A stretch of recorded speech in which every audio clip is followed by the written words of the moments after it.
Ash Going Ridge, once, New going Mexico twice. territory, Sold. spring of 1884. The wind swept through the dusty streets, carrying with it the sharp scents of manure, charred wood, and dry earth. It was the kind of day when nothing moved unless it had to.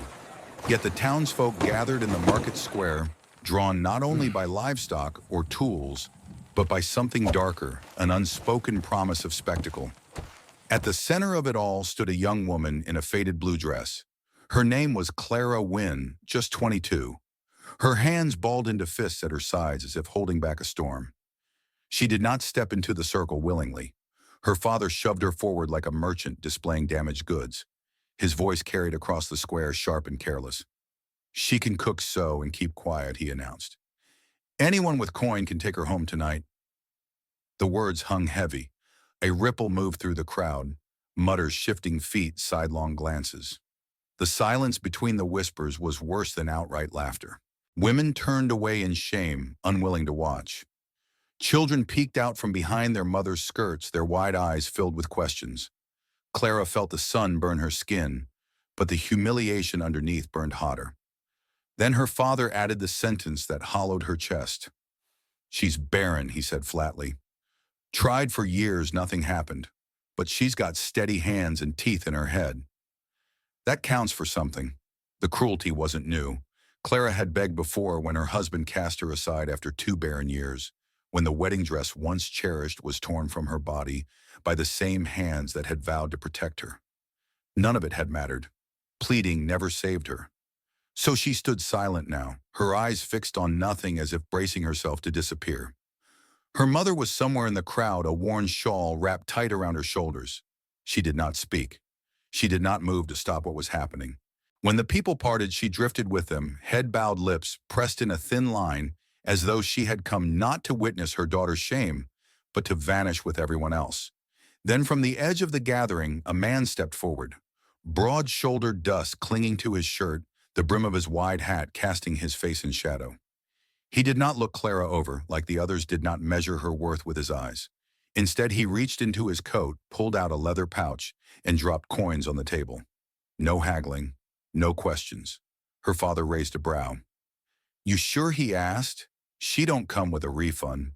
The man's voice was low but steady. "She won't be judged anymore." And with that, he turned and walked away. The crowd, robbed of drama, scattered like dust. No one cared where Clara went now. Her father gave her one last shove. "Go on. You're his now." Clara bent down, picked up her satchel, a pair of old shoes, a locket with her mother's face, and followed the stranger into the settling haze, leaving behind the square, where her dignity had been sold. Clara climbed into the wagon, settling stiffly beside the stranger, who had just bought her freedom or her bondage, she wasn't sure which. The wooden seat creaked beneath them as the mule started forward, hooves striking rhythm into the dust. He handed her a dented canteen without ceremony. "Long ride," he said simply. The water tasted faintly of tin and wind, but it eased the dryness in her throat. Beyond the edge of Ash Ridge, the prairie opened wide, stretching like a blank page waiting to be written on. Fence posts leaned weary into the earth. The sky arched forever, pale and merciless. For a long while, silence traveled with them. She studied his profile beneath the brim of his hat, skin lined by sun hands loose but scarred on the reins. He looked younger than she expected, perhaps 35, though life had carved its own tally into his face. Finally, her voice cracked the quiet. "Why'd you take me?" She did not expect an answer. His eyes stayed on the road ahead. 5 kids, he said at last. No mother, no time. Her breath caught. So that was it. A governess, then. "No," he replied, steady and low. "Just someone not cruel. That's enough." His words startled her more than any declaration could have. Not cruel. It was a bar set low but higher than what she'd ever been given. She held the canteen tighter, unsure whether to feel insulted or relieved. By dusk, the wagon creaked into view of a ranch bent into the ribs of the land. The house leaned slightly westward, weary, as if listening for a sound that never came. A weathered barn stood behind it, chickens scattering at their arrival. Thomas climbed down first, moving with the quiet assurance of a man used to work, not words. He didn't look back to see if Clara would follow. Yet she did, stepping onto a porch that groaned beneath her weight. Instead of a door, a thick quilt hung across the frame, swaying faintly with the draft. She hesitated only a heartbeat before slipping inside behind him. 5 faces lifted toward her in the half-light. 4 boys and 1 girl each, wide-eyed and still as though their silence might shield them from disappointment. Their cheeks were red with the fire's glow, but their eyes were heavy with something older than childhood. They had lost their mother to fever 2 winters past, and since then, the cabin had carried a hush louder than any storm. "This is Clara," Thomas said simply, his voice filling the hollow air. "She'll be staying." The youngest Samson, no more than 5, toddled forward without pause and wrapped his small arms around Thomas's leg.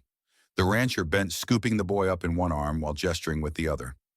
"Room's upstairs," he told Clara. "Water's in the bucket, still warm." She climbed the narrow staircase slowly, her hand brushing along the rough wood wall. The room he'd given her was plain: a narrow bed, a wash basin, a single window that looked out on brittle grass bending beneath the wind. She set her small satchel down, shoes locket, nothing more, and lowered herself onto the bed. She didn't cry. Not yet. Instead, she sat quietly, listening to the unfamiliar rhythm of a house that might one day be hers, though for now it was only strange. Morning came early in the cabin, roused by the creak of boards and the smell of weak coffee. Clara rose cautiously, still unsure of her place among them. The children moved around her like wary colts, each revealing more in silence than words ever could. Judah, the eldest, stood with his arms folded, eyes sharp and protective, already carrying the weight of a man despite his youth. Levi leaned toward Gideon, whispering jokes too faint to catch, though his frequent glances toward her betrayed his curiosity. Mira, the only girl, clung to a scrap of cloth, her fingers working it raw, as though it were the last thread tying her to her mother.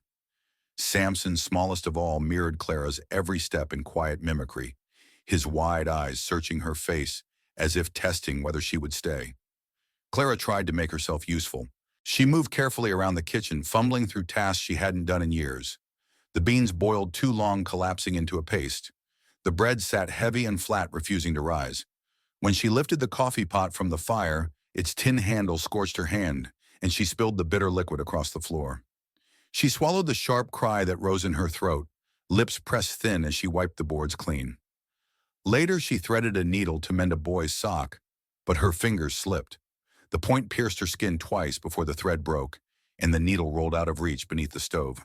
She said nothing, only bent her head and swept until her shoulders ached, determined to erase her failures in silence.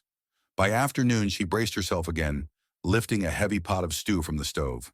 Her palms slick with steam, her grip faltered.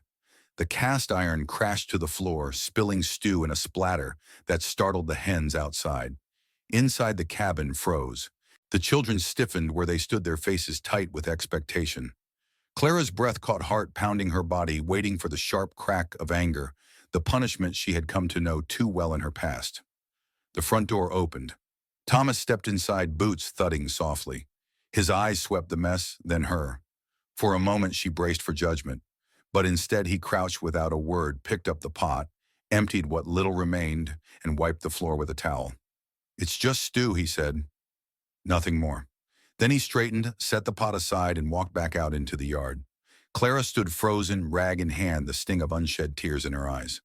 But this time, what rose in her chest wasn't shame. It was something quieter, steadier, something she didn't yet have a name for. That night, the house lay wrapped in silence, broken only by the soft sighs of sleeping children. Clara moved from room to room with the quiet care of someone still uncertain she belonged. In Mira's bed, a restless murmur stirred the air. Clara bent close and felt the girl's forehead heat burned against her palm, far too hot. Her chest tightened. Fever. Without hesitation, she stepped into the hall and found Thomas already awake, as if the house itself had roused him. She spoke quickly, her voice low but firm. "She's burning. I need willow bark mint if you have it." He didn't question her. He didn't demand proof or explanation. He simply turned and returned minutes later with the herbs in his rough hands. No words, no doubt. Only trust. Clara crushed the bark, steeped it in boiling water, soaked a cloth, and pressed it to Mira's flushed skin. She cradled the child against her chest, rocking gently, humming songs she half remembered from a life long gone. Hours dragged her body, sagging with exhaustion, but she never let go. The fever raged, sweat dampening the girl's curls, until at last, just as dawn brushed pale light across the window, Mira's eyes fluttered open. A faint smile tugged at her lips. Pancakes, she whispered hoarsely as though the world had narrowed to something sweet and simple. Clara's throat ached with relief. She brushed a strand of hair from the girl's brow, whispering back, "Soon." In the doorway, Thomas stood watch. He hadn't spoken all night, but now his shoulders eased, the rigid line of worry softening as he looked at Clara not as a stranger or an arrangement, but as someone steady, someone who had carried his child through the night. It was the first flicker of trust, fragile but real, burning in the quiet morning light. The morning after Mira's fever broke, Clara descended the stairs with heavy eyes and slow steps. On the stove, steam curled from a kettle already warming, and beside it sat a tin mug. Folded neatly beneath the handle was a scrap of paper with two words scratched in stiff, uneven letters. "Thank you." No name, no explanation, but she didn't need one. She held the note longer than she meant to, warmth blooming in her chest, more surely than the bitter pine tea she sipped. Through the window, the prairie stretched wide and endless, the grass bowing to the wind. For the first time since she had arrived, Clara felt a small shift inside, like a locked door easing open. Later that day, as she rinsed pots behind the cabin, Samson toddled toward her, arms raised. "Maple," he chirped, his face bright with certainty. Before she could ask what he meant, his small arms wrapped around her legs, anchoring her. Clara froze, then bent down and hugged him close. He grinned like he'd named a star, and she, without meaning to, smiled. It wasn't the polite curve of lips she'd practiced for survival, but a true smile, unbidden and hers alone. Spring seeped into the cabin, and with it came a quiet rhythm. Clara's hands grew steady again. Bread that had once collapsed now rose tall and golden. The beans stayed firm, simmering instead of dissolving. She stitched feed sacks into scarves, one for each child, and they wore them proudly as though each piece of fabric bound them together. At night, by the dim flicker of candlelight, she traced letters with Gideon's small hand, guiding him across a scrap of wood, until his name emerged, shaky but proud. She sang soft songs over chipped soup bowls, her voice steadying what silence had left brittle. She braided Mira's hair into two neat ropes, tying them with a strip of blue ribbon, salvaged from an old trunk. They didn't call her mother yet, not aloud, but their laughter, their small offerings, their willingness to lean against her, these were beginnings, threads weaving themselves into something stronger. In those small acts, Clara realized a family was forming, quiet and steadfast, one stitch at a time. It happened quietly, without ceremony. At supper one evening, Levi passed her a spoon and muttered almost absent-mindedly, "Here, Mama." The word slipped into the air like it had always belonged there. The room froze for a beat, 5 children and Clara holding their breath together. Levi didn't correct himself, and Clara didn't either. The next day, Gideon said it too, his small voice carrying an easy certainty, as though he'd been waiting for her to answer to the name. Then Mira, soft and shy, whispered it, while Clara tied ribbons in her braids. Finally, Samson, already certain she was his, said it loud and bright, clinging to her skirt as though nothing in the world could pry him away. They didn't discuss it. They didn't need to. The name simply rooted itself in the soil of the house, quiet but unshakable. Clara had not been asked, had not been forced, and yet she was chosen all the same. That night she stepped onto the porch with a bundle of laundry in her arms. The horizon stretched, dark and wide, stars burning sharp against the silence. Thomas sat whittling wood by lantern light. Without looking up, he asked, "You ever think about leaving?" She paused, the breeze tugging at her shawl. "I did," she said softly. Then, after a long breath, "But for the first time in my life, no one's asking me to be anything I'm not." Thomas nodded once, a simple acknowledgement, and in that stillness she knew she was no longer a stranger here. She was Mama. The day began like any other, the prairie stretching wide and dry beneath a pitiless sun. Thomas hitched the wagon and paused at the step. "Needs salt and nails," he said simply.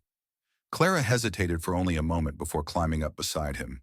The mules plodded steady hooves, kicking dust into the open air, the road to Dust Bend long and quiet. When they reached town, Thomas disappeared into the general store, leaving Clara to wait on the porch. She folded her arms across her chest, eyes scanning the street she had once fled in disgrace. Dust Bend looked unchanged, shuttered windows, suspicious stares, but her body still remembered the weight of shame. Then a voice cracked across the square, sharp enough to slice through the afternoon air. "Well, well, if it isn't the Barren ghost come back to town." Clara turned. Her former mother-in-law stood near the dry goods stall, fan fluttering lazily, a smirk coiled tight on her lips. Beside her stood a younger woman in lace gloves, her ex-husband's new wife, cheeks flushed, hand resting almost triumphantly on the slight swell of her belly. "That's her," the younger one asked loudly, making sure the market could hear. "Oh, that's her," the older woman sneered. "Pretty maybe, but cursed. Couldn't give us so much as a squealing pup." "I will," the younger wife announced, patting her stomach with pride. "A big, healthy boy. He'll carry the family name. Not like her. Useless as a cracked jar." The words landed heavy, cruel echoes of wounds that had never fully healed. Clara stood rooted, her jaw set, hands curling tight at her sides. Every instinct told her to walk away, to leave, before the shame pressed her into the dirt again. Then a shadow fell across hers. Thomas had stepped from the store, a sack of salt under one arm. He didn't look at the women long. Instead, his eyes fixed on Clara. When he spoke, his voice carried the weight of stone, calm but unyielding. "She's the one who sings Mira to sleep when her legs ache," he said. "The one who taught Samson not to throw rocks. The one who makes that house feel like it has a roof again." His words silenced the square more effectively than any shout. The older woman faltered, her fan trembling. The younger one looked away, color rising in her cheeks. Thomas didn't linger for their response. He shifted the sack of salt and nodded toward the wagon. "You ready?" Clara's throat tightened, but she managed a single nod. Together they walked away, the weight of their steps leaving the insults behind, like dust scattered on the wind. That night, after the children were tucked in and the house had gone still, Clara found Thomas on the porch. The lantern flickered against the lines of his face. She stood beside him, shawl pulled close. "You didn't have to say anything," she whispered. His gaze stayed on the dark horizon. "I didn't say it for them." The words sank deeper than any defense spoken in public. For the first time, Clara realized his loyalty was not about appearances or silencing gossip. It was about her, about recognizing her place in the home they were building together. And in that moment, the past's cruel chains loosened, falling quiet in the dust of dustbin. The night lay thick over the prairie, the stars buried beneath a low, bruised sky. Clara carried the water pail toward the well, the cool earth damp beneath her boots. She'd learned the rhythm of this land, the creak of the rope, the splash of water against stone. But tonight the sound she heard was not the well. It was the shuffle of boots. Uneven, heavy with whiskey. From the shadows staggered Clay Vaughn, a ranch hand known more for liquor than labor. His hat sat crooked, his shirt half untucked, and his eyes burned with the reckless gleam of a man who mistook cruelty for charm. "Well, if it ain't the Thorn ghost," he slurred, blocking her path to the well. His breath reeked of sour mash. "Heard you were Barren. Guess that makes you free for other kinds of work, don't it?" Clara's stomach turned, but she held her ground, clutching the handle of the pail like a shield. The night air pressed close, every cricket song silenced. Clay leaned forward, voice dropping to a coarse whisper. "Bet Thomas don't mind sharing. A man can't be everywhere, can he?" His hand shot out and clamped around her wrist, rough fingers digging into her skin. Clara gasped, trying to twist free. "Let me go." But before her words finished, a shadow detached itself from the dark. Thomas. He moved fast, faster than a man his size had any right to. His fist cracked against Clay's jaw, with the sound of thunder rolling off the ridge. Clay crumpled to the dirt, spitting blood, swearing as he struggled to rise. Thomas loomed over him, chest-heaving, eyes hard as riverstone.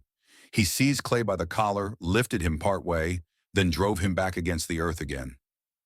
"No," Thomas said, his voice low, steady, dangerous. "You don't lay hands on her. Not now. Not ever." Clay spat dust. "She ain't yours." The second blow silenced him. Blood streaked his lip, his bravado bleeding out with it. Thomas tore a strip of red cloth from Clay's own bandana and bound it tight around Clara's wrist, covering the angry marks left by his grip. His voice cut through the night like a vow. "No one touches her unless I say so. And I'll never say so." Clay groaned, but didn't argue. He stumbled off into the dark, the stink of whiskey trailing behind him. Silence returned to the yard, broken only by Clara's unsteady breath. Thomas bent, retrieving the fallen pail, then turned toward her. His hands, scarred from years of work, were trembling slightly. Inside the house, Clara lit a lamp and guided him to the basin. His knuckles were raw skin split from the force of his strike. She dipped a cloth in cool water and touched it gently to his hand. "You didn't have to," she whispered, her voice catching. Thomas's eyes found hers. "Yes, I did." The cloth slipped slightly as her own hand trembled. She steadied it, blinking hard against tears. "No one's ever stood up for me. Not once." Thomas didn't answer right away. He simply let her bind his hand the way he had bound her wrist. In the quiet, something stronger than words filled the space between them, a trust earned not in soft promises, but in the sharp edge of danger and the choice to stand firm against it. For the first time in years, Clara's chest eased. The night outside might still be cruel, but inside these walls she was no longer alone. The afternoon sun spilled molten gold across the yard as the children chased each other around the fence line. Gideon, stubborn and fearless, insisted on whittling a branch into a sword, determined to guard his siblings like a knight. Clara had warned him about the knife, its blade older than his small hands could manage, but boys rarely listened to warnings when adventure called. The cry came sharp and sudden. Clara dropped the basket of laundry and ran. Gideon sat on the ground, his small face pale, clutching his forearm, where a red line seeped into the dust. The cut was long, not deep enough to be mortal, but urgent all the same. "Stay still, sweetheart," Clara said, her voice steadier than she felt. Her hands trained from years of tending. Others moved with a calm precision. She tore a strip from her apron, pressing it firmly against the wound to slow the bleeding. Gideon whimpered, eyes brimming with tears. Thomas appeared, striding hard across the yard. Jaw tight, but Clara's calm stilled him before panic could. "It's controlled," she said, meeting his eyes. "Fetch me clean cloth and warm water." He obeyed without hesitation. For the first time, the children saw their father not as the sole rescuer, but as a man who trusted another's hands with their lives. Clara washed the wound carefully, humming under her breath to soothe Gideon's trembling. She stitched the gash with neat, steady fingers, her brow furrowed but unshaken. The boy flinched, biting his lip, but he did not cry out. Her presence anchored him, and each thread closed not only the cut, but also the chasm of doubt that had lingered in the house since her arrival. When she finished, Clara wiped the sweat from Gideon's forehead and whispered, "There now, brave as any soldier." Gideon looked at her wide-eyed, then whispered one word that stole the breath from everyone around them. "Mama." The air stilled. The younger children turned as if to confirm they had heard it right. Clara froze the cloth, still in her hand. The title had been spoken before, casually, playfully, but now it came in the hushed tone of a boy who had weighed the truth in his heart and claimed it aloud.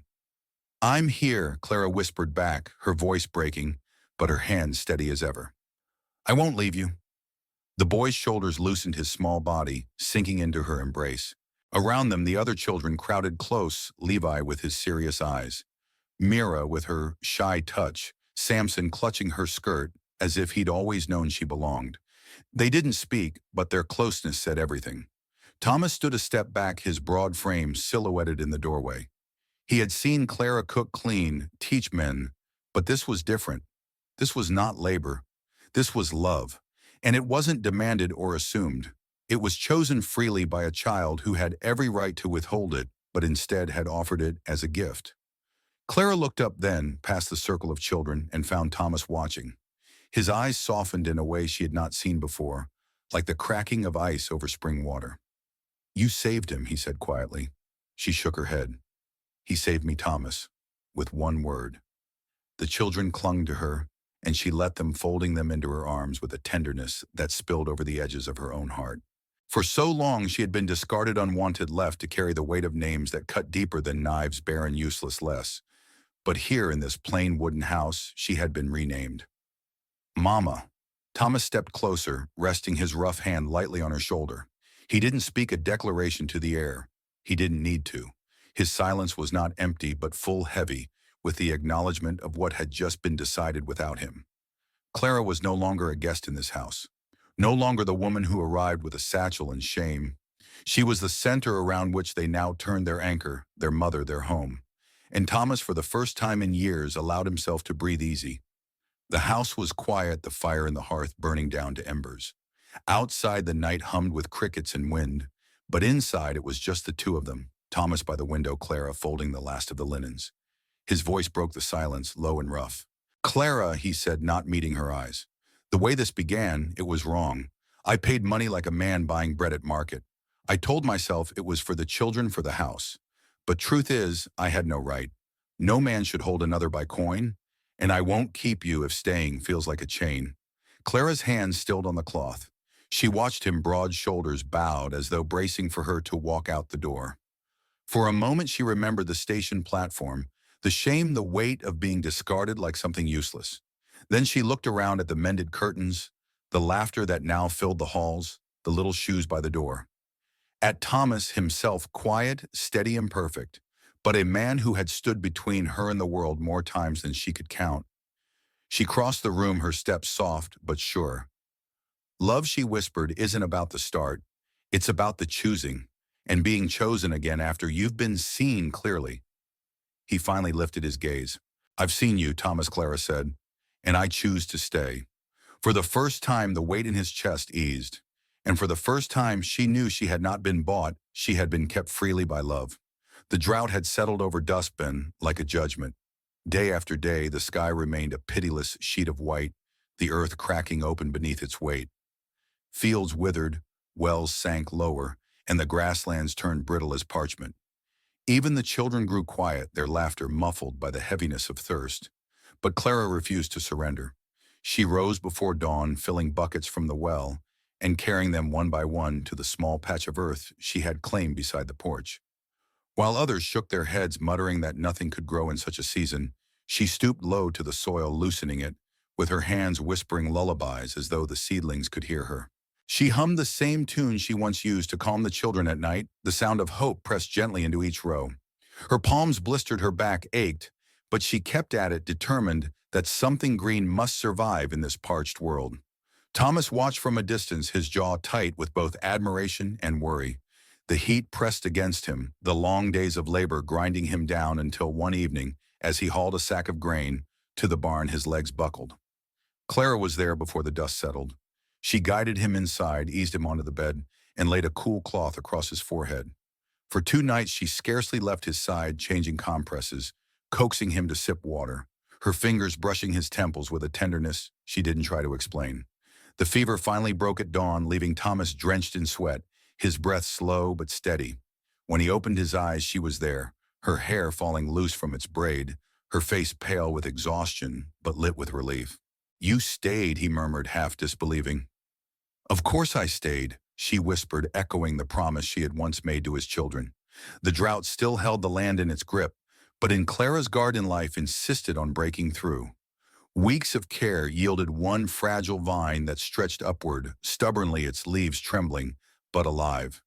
And then one morning beneath the relentless sun, she saw it, the first tomato, small and red, clinging to the vine like a jewel against dust. She called the children, her voice carrying a smile it had not known in months. They gathered round wide-eyed as she plucked it, carefully cradling it in her palm. Thomas came too slower than the rest, still regaining his strength, but his gaze fixed not on the fruit, but on Clara's face as she held it up like a miracle. "It lived," she said simply, her voice breaking. The children cheered, but Thomas stepped closer, his hand brushing hers as if to steady both the tomato and the moment itself. For weeks, words had failed him, gratitude trapped behind silence. Now, looking into Clara's eyes, he found no need for speeches. Instead, he bent down and pressed his lips to hers, firm, unhurried, steady, as the earth beneath them. It wasn't a kiss to startle or claim. It was a seal, quiet and certain, like the first rain after drought. Clara didn't pull away. She leaned into it, her free hand rising to rest lightly against his chest, feeling the solid beat of his heart. For that breath of time, the world shrank to the space between them. The dry fields, the whispers of the town, even the ache of old wounds fading into nothing but the warmth they had found in each other. When they parted, the tomato still sat unbroken in her hand, its skin shining in the sun. Clara laughed softly, a sound like water finding its way back to a stream. That evening, she sliced it into 6 pieces, one for each child, one for herself, one for Thomas. The slices were thin, almost too thin to taste, but none of them complained. Around the worn wooden table, they ate slowly, reverently, as though consuming not just food, but the promise of survival. Clara brushed the juice from her lips and looked at the children, their faces lit with wonder. "See," she said gently, "we don't always need the rain to bloom. Sometimes we make our own season."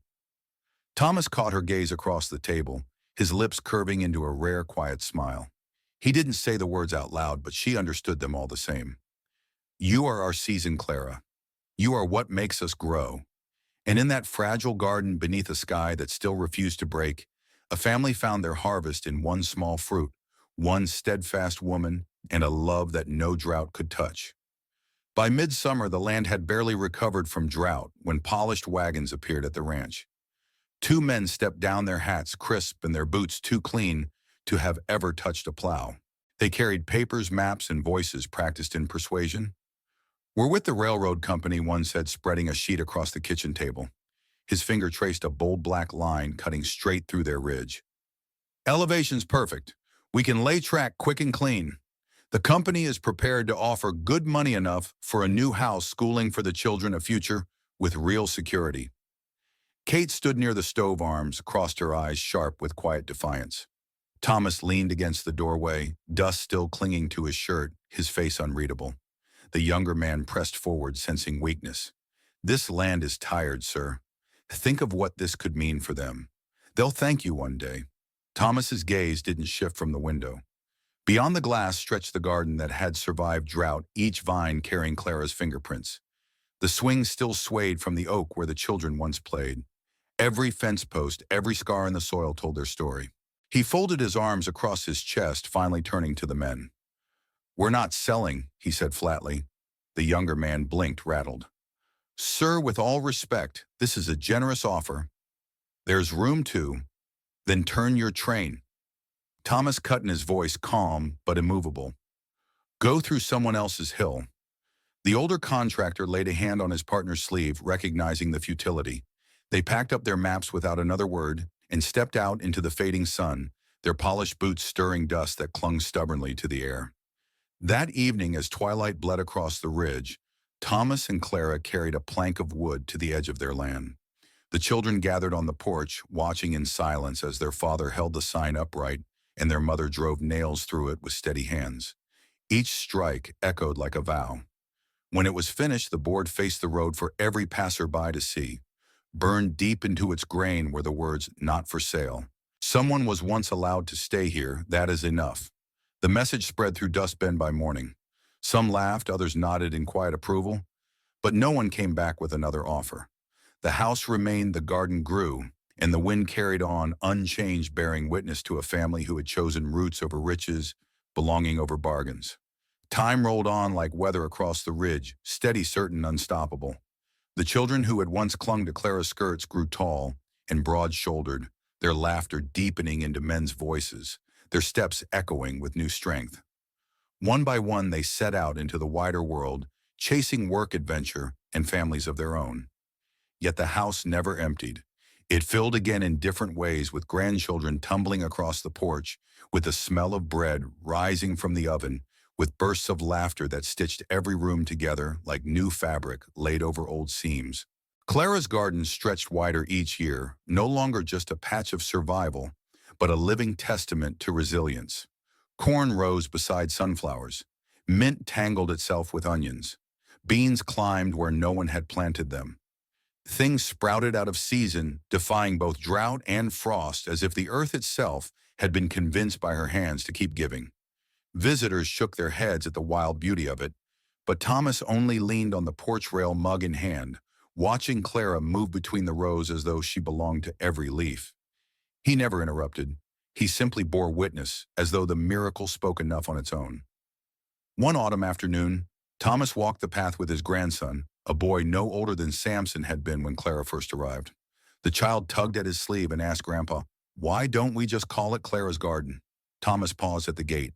Carved deep into the arch of wood above them were words he had etched himself with steady, reverent hands. "She did not bear my blood, but she gave birth to the rest of my life." The boy looked up wide-eyed. Thomas smiled, slow and quiet. "She gave me everything."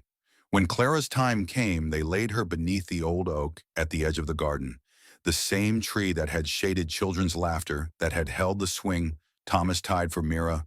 when her legs were too weak to walk far, that had bent with every storm, yet never broken. Thomas carved her headstone himself, refusing to let another hand touch it. With slow, deliberate strokes, he etched the only words that mattered. Here grew everything she was never given, in all that she gave. Each morning afterward, Thomas rose with the sun and carried his mug to her grave. Sometimes he brought a carved bird he hadn't finished. Sometimes only silence. He didn't need words. The garden spoke for them both. Until one morning he did not rise. They laid him beside her beneath the same whispering branches. Two graves now side by side facing the fields they had fought to keep alive. Seasons turned. The oak grew broader, its shade stretching farther across the soil. Frost came early, some years drought stripped the earth in others. Yet the garden refused to die. It pushed back against winter, tangled through fences, sprawled wild across the path. Mustard greens rooted along the posts. Beans curled up the porch rail. Sunflowers rose taller than memory. Long after the railroad curved around the ridge, long after the men with maps forgot why they came, travelers still slowed their wagons at the fence line. Their nailed firm in weathered wood, the sign remained, letters burned deep by Thomas and Clara's own hands. Not for sale. Some laughed, some tipped their hats, some whispered quiet prayers, but all understood this was ground that remembered. A place where love had chosen to stay, and where barren hills had bloomed simply because two souls refused to abandon each other. And so the wind carried on rustling through the garden that grew without permission, without end, living proof that love once planted never dies.